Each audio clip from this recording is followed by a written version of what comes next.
no Conversa de Fogo de Conselho número 8, onde nós vamos falar a respeito de uso de cordas, nós e amarras para fazer pioneirias.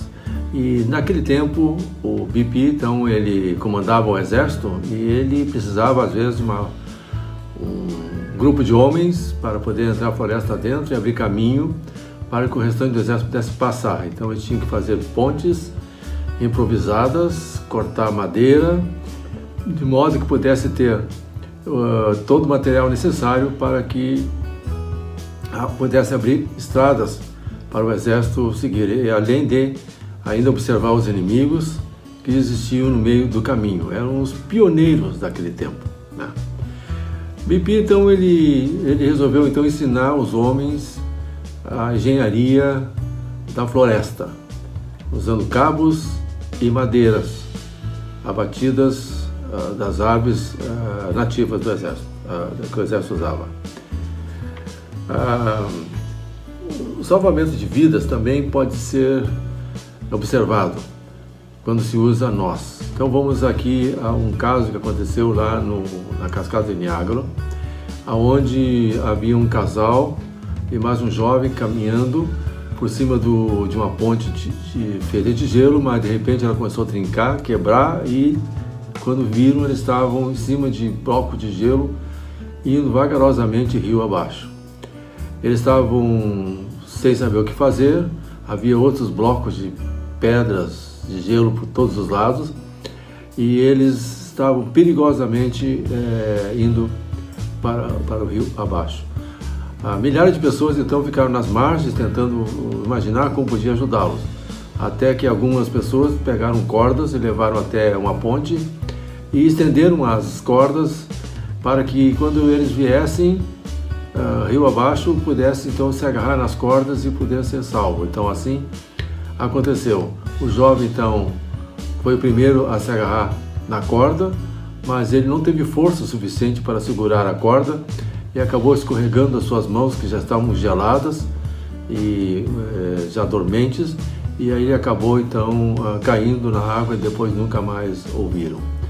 Logo veio o casal, aí o marido tentou atar na esposa a corda, mas ele não teve muito sucesso porque ele não tinha conhecimento de como fazer nós e também as mãos dele estavam dormentas. Acabaram então indo rio abaixo e também não os viram mais. Então, meus amigos, ali então foi um momento em que faltou conhecimento para aquelas pessoas. Passaram algum tempo, eles conversaram com um homem que tinha vindo de trem e ele era escoteiro, era um chefe escoteiro. E aí disseram para ele o acontecido e ele disse que se tivesse um escoteiro ali, não aconteceria esse desastre. As pessoas iam ser salvas, porque escoteiro sabe fazer um nó. Então bastava fazer vários nós, tipo alça, usando laje de guia, e as pessoas podiam simplesmente entrar dentro dessa alça e ser puxado pelos demais que estavam em cima da ponte, e seriam assim salvos. E então esse acontecimento fez com que pudesse meditar a respeito de como é importante o uso de cordas, né? Ele ensinava a fazer falcaça, juntando as linhas menores, cordinhas menores nas pontas dos cabos, e ali então esse cabo ficava então seguro nas pontas, né? E ficando assim melhor. Ele fez uma demonstração aqui no nosso escotilho para rapazes de alguns nós, como o nó direito, o volta de fiel, o volta da ribeira, laje de guia e alguns outros nós aqui como alguns exemplos. Então nós temos também o catal, o nó de arnês, né? O nó de cadeia de bombeiro, que podia ser usado nesse episódio daqueles que morreram na Cascata de Niágara. Depois ele apresenta as amarras, como você pode unir uma madeira com a outra através de amarras dos mais diversos, inclusive a amarra paralela e amarra diagonal. Então é ensinado também. E comunique cordas, inclusive cordas que estejam em fadiga. Isso é uma das coisas que é muito usado naquele tempo. Então, essa parte do adestramento do escoteiro é muito primordial. Todo escoteiro tem que saber pelo menos os nós mais importantes. Construção de abrigos. É normal que agrupamentos vão à floresta e precisam fazer um abrigo para se proteger do frio e de chuva. E os abrigos são feitos de várias formas, na qual está ilustrado aqui no livro Escotismo para Rapazes. E o abrigo mais comum é o abrigo de meia água, onde é feito com madeiras e com duas forquilhas segurando a madeira principal e as outras paus assim, colocado de forma que fique uma meia água. Em cima dessa meia água, com várias madeiras, vários paus assim, se coloca então as folhas. Geralmente são folhas maiores e que são colocadas sobrepostas umas às outras, de modo que quando cai a chuva vai derramando como se fosse um telhado. Esse é o tipo de abrigo mais comum e que a gente conhece. Outro tipo de abrigo é uma forquilha grande, uma árvore com uma forquilha grande, e colocado então um pau, né, pau comprido, né, e depois larga outras varas mais estreitas assim, formando então um triângulo, e ali se coloca também folhas da mesma forma em que se faz com o outro. Geralmente esse tipo de abrigo dá somente para uma pessoa, né? O abrigo tipo iglu, que as madeiras são colocadas sarrafos, às vezes bem finos, de modo que ele consiga envergá-lo assim. Você consegue fazer isso bastante facilidade com bambus e galhos finos assim, né? Você consegue fazer esse tipo de uma oca, um iglu. E é um pouco mais trabalhoso, mas pode abrigar mais de que uma pessoa dentro dele. Esse tipo de abrigo é muito usado pelos pigmeus na África. Então, dessa maneira, então, a gente consegue ver vários tipos de abrigos que pode ser feito. Ora, para que você possa fazer abrigos, você vai precisar de duas coisas. Vai precisar de um bom machado e bom facão para que você possa cortar essas madeiras. E temos que aprender a usar um machado. E para usar bem o machado, então, tem algumas técnicas que pode ser usado. A primeira técnica de todas é deixar o machado muito bem afiado, aprender a afiar bem o machado, de forma que ele possa cortar sem muito esforço. Aqui tem uma figura do Joãozinho Pataterra tentando cortar uma árvore e tendo muito trabalho para fazê-lo, né? Para afiar o machado é preciso de uma lima ou uma pedra bem porosa que você possa então raspar essa pedra ou raspar a lima no machado, de modo que você vai então tirando as aparas que tem nela do próprio metal e que ele possa então criar um ângulo bem forte para cortar a madeira. E na hora de cortar a madeira, não se deve então ter a preocupação de ter muitas forças no braço e largar o machado sobre a madeira, sobre o tronco, de maneira que você pense que é com a força do braço que vai cortar a madeira. Não, é muito diferente. Você tem que atirar contra a madeira o machado, com o próprio peso do machado ele faz os cortes. E os cortes precisam ser feitos de maneira angular, não direto. Corta-se assim e depois corta-se assim. Então tem que ser treinado a mira do lenhador, para que corte que tenha certeza onde está batendo com o machado, para que não corta para cá, corta para lá, corta de qualquer jeito, vai perdendo bastante tempo. Isso se consegue muito com a prática. O machado tem que estar protegido, não pode estar atirado em qualquer lugar. E para cortar, tem que ter cuidado para não cortar em lugares duros, como pedras, por exemplo.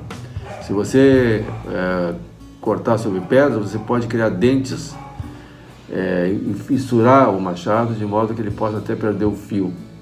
Então tem que sempre bater e cortar a madeira, os galhos, as árvores, em cima de um cepo, de um tronco pequeno, que é onde você pode usar como base para cortar.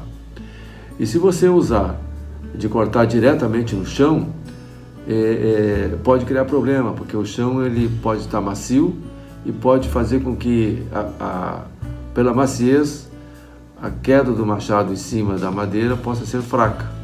Vai criar o efeito mola, ela vai bater e puxar de novo para cima.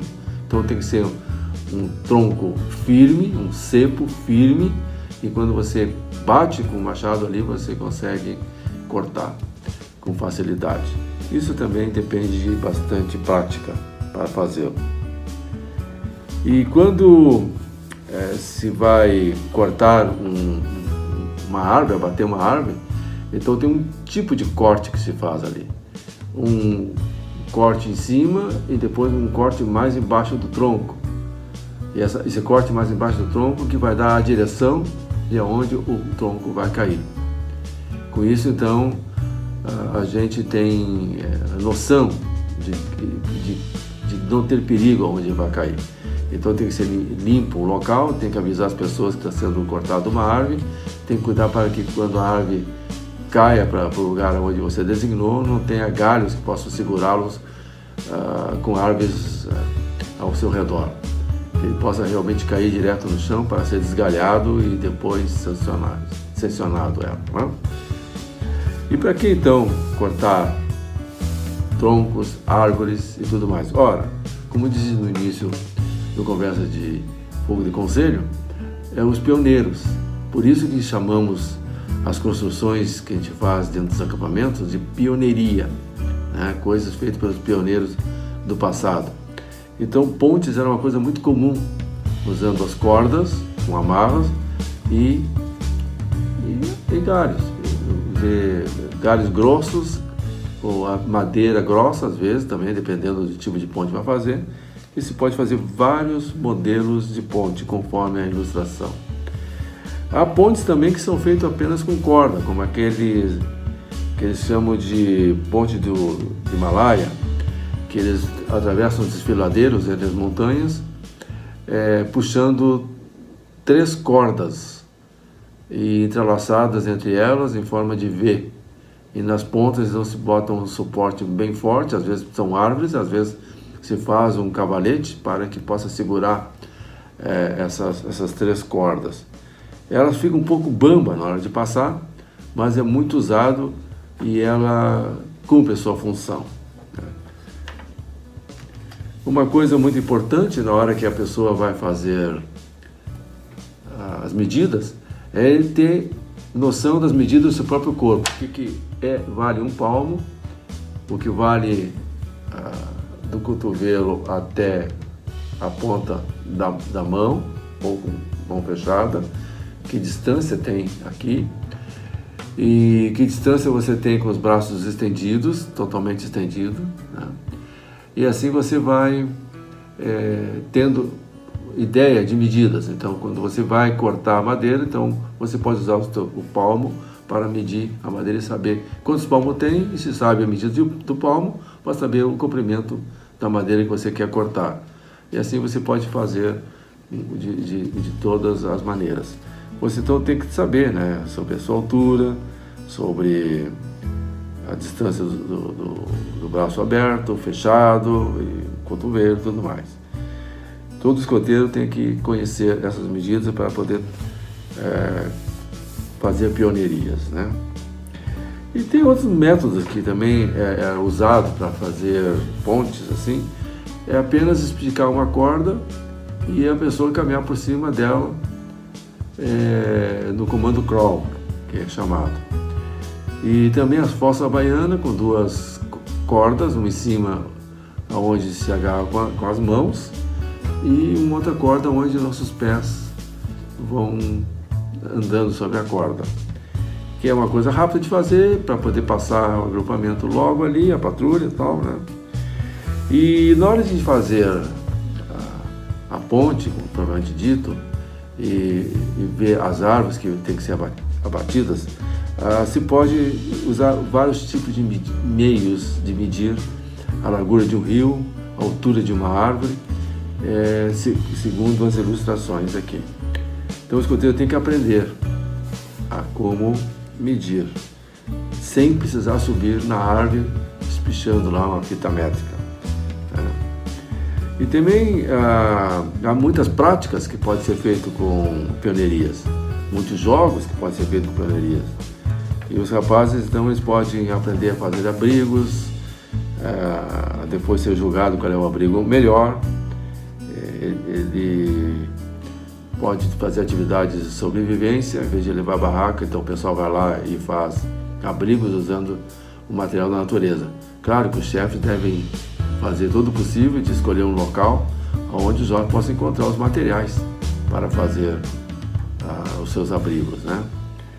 E com isso, então, vai aprendendo como ser realmente um escoteiro pioneiro, aquele que faz as coisas com pouco material, usando apenas cordas e alguns bastões. Inclusive os bastões de escoteiro podem ser usados de modo emergencial até para fazer algumas pequenas pontes, quando você tem um agrupamento com bastante jovens, né? E assim os jovens vão aprendendo sobre pioneiria, nós, amarras e tudo mais, nas atividades que vocês pretendem fazer. Então, quero desejar para vocês que estejam sempre prontos e sempre alerta.